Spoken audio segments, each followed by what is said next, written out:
utata uzalithandazela, uzaya apha endlini wasawulala alithandazela. Undibizile ke nxa iphuma ecawa apha kuthuthwa izipika walithandazela. Hayi lalala ke isana ngokugqibela. Kwayizolo yangena icawa ndahlala apha endlini. Yangena icawa kodwa ndibaleka uzoma kule ndawo. Ithi into mandingezi kuzogcina apha kuntetho ngumbili ithi into mandingezi kuzoma kule ndawo kuzogcina kuba umntana wam uthandazelo walala. Ndahlala banena andeza.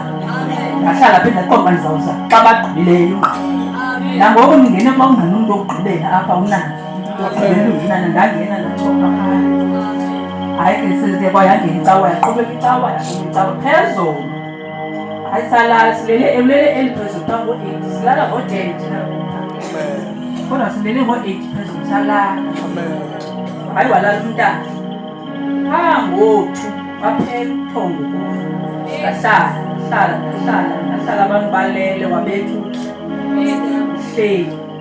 Hayi ndiye ndalala ke ndazibona sendilele.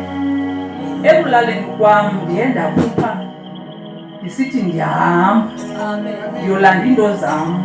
Uba zintoni nama ndizazi, uba ndiyozilanda phi nama ndiyazi. Kodwa ndihambile kuloo ndlela inamatyholo ndisithi ndiyolanda into zam ndiphethe isipaji sam esimnyama. Ndahamba kuvumbuluke intaka ematyholweni. Ndoyika ndaphelelwa ngamandla ndajika. Ngenxa ndijikayo kwabe kukho umama ozayo othwele into apha entloko ophethe ingathi ngumtshayeli lo ophethe umtshayeli umncinci wesundu. Aze lo mama athi nangu lo mntana. Ndibe ndiphela ndigegezelwa ngamadolo kunzulu wam ndigqithe kulo mama.